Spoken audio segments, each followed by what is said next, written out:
राधे राधे दोस्तों, आप सभी का जनता क्रिएशन में स्वागत है।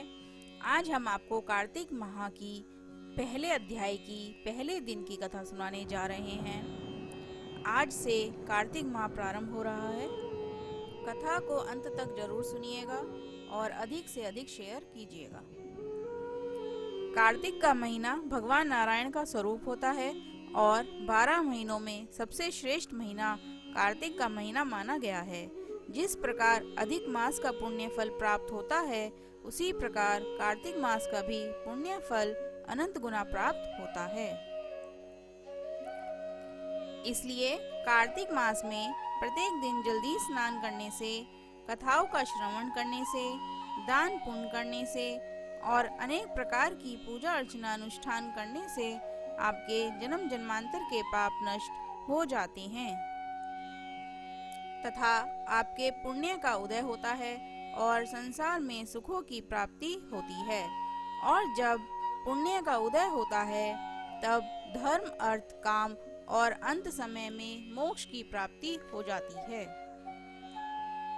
तो अब हम आपको कार्तिक मास की पहले अध्याय की कथा सुनाने जा रहे हैं। सभी हाथ जोड़कर भगवान नारायण से प्रार्थना करेंगे, जिससे इस कथा का पुण्य फल हमें भी प्राप्त हो। ओम नमो भगवते वासुदेवाय। ओम नमो भगवते वासुदेवाय। ओम नमो भगवते वासुदेवाय। अब यहाँ से कार्तिक माह की पहले अध्याय की कथा प्रारंभ होती है। मैं सिमरू माता शारदा, बैठी जीवा आए, कार्तिक मास की कथा लिखे कमल हर्षाए। नैमिषारण्य तीर्थ में श्री सूत जी ने 88,000 शौनकादिक ऋषियों से कहा, अब मैं आपको कार्तिक मास की कथा विस्तार पूर्वक सुनाता हूँ, जिसका श्रवण करने से मनुष्य के सभी पाप नष्ट हो जाते हैं और अंत समय में वैकुंठ धाम की प्राप्ति होती है। सूत जी ने कहा, श्री कृष्ण जी से अनुमति लेकर देवर्षि नारद जी के चले जाने के पश्चात सत्यभामा प्रसन्न होकर भगवान श्री कृष्ण से बोली, हे प्रभु, मैं धन्य हुई, मेरा जन्म सफल हुआ। मुझ जैसी त्रिलोकीय सुंदरी के जन्मदाता भी धन्य हैं, जो आपकी 16,000 स्त्रियों के बीच में आपकी परम प्यारी पत्नी बनी। मैंने आपके साथ नारद जी को वह कल्प वृक्ष आदि पुरुष विधि पूर्वक दान में दिया, परंतु वही कल्प वृक्ष मेरे घर लहराया करता है। यह बात मृत्यु लोक में किसी स्त्री को ज्ञात नहीं है। हे त्रिलोकीनाथ, मैं आपसे कुछ पूछने की इच्छुक हूँ। आप मुझे कृपा कार्तिक महात्म्य की कथा विस्तार पूर्वक सुनाइए, जिसको सुनकर मेरा हित हो और जिसके करने से कल्प पर्यंत भी आप मुझसे विमुख ना हो। सूत जी आगे बोले, सत्यभामा के ऐसे वचन सुनकर श्री कृष्ण ने हंसते हुए सत्यभामा का हाथ पकड़ लिया और अपने सेवकों को वहीं रुकने के लिए कहकर विलास युक्त अपनी पत्नी को कल्प वृक्ष के नीचे ले गए और हंसकर बोले, हे प्रिय, 16,000 रानियों में से तुम मुझे प्राणों के समान प्यारी हो। तुम्हारे लिए मैंने इंद्र एवं देवताओं से विरोध किया था। हे कांते, जो बात तुमने मुझसे पूछी है उसे सुनो। एक दिन मैंने तुम्हारी इच्छा पूर्ति के लिए गरुड़ पर सवार होकर इंद्रलोक जाकर कल्प वृक्ष मांगा।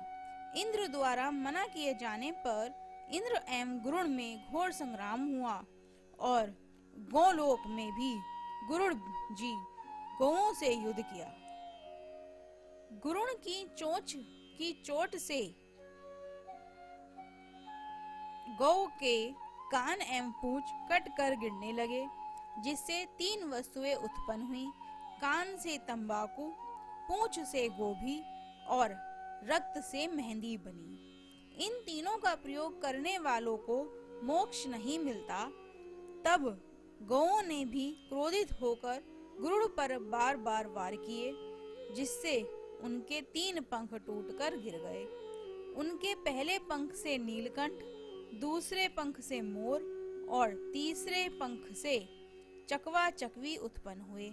हे प्रिय, इन तीनों का दर्शन करने से मात्र से ही शुभ फल प्राप्त हो जाता है।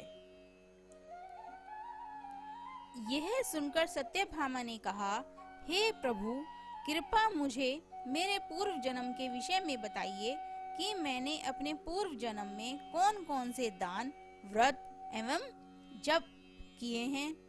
मेरा स्वभाव कैसा था, मेरा जन्मदाता कौन थे और मुझे मृत्यु लोक में जन्म क्यों लेना पड़ा।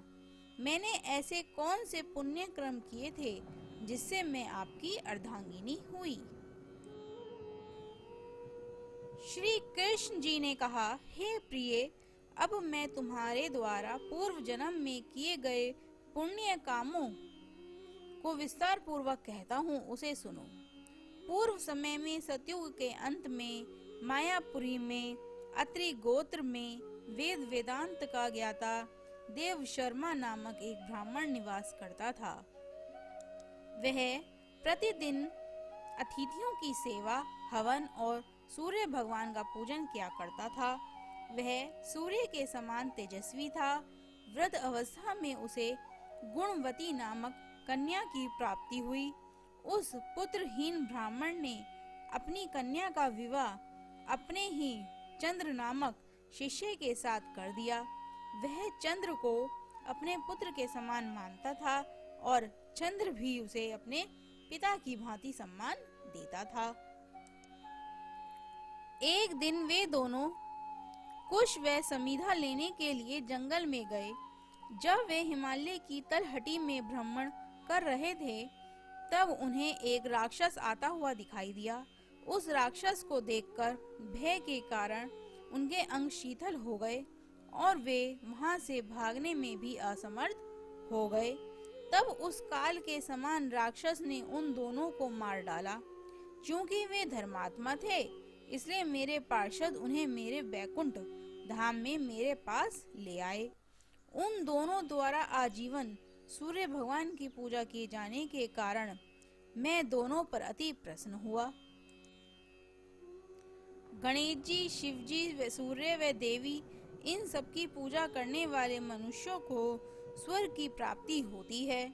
मैं एक होता हुआ भी काल व कर्मों के भेद से 5 प्रकार का होता हूँ। जैसे एक देवदत्त, पिता, भ्राता आदि नामों से पुकारा जाता है।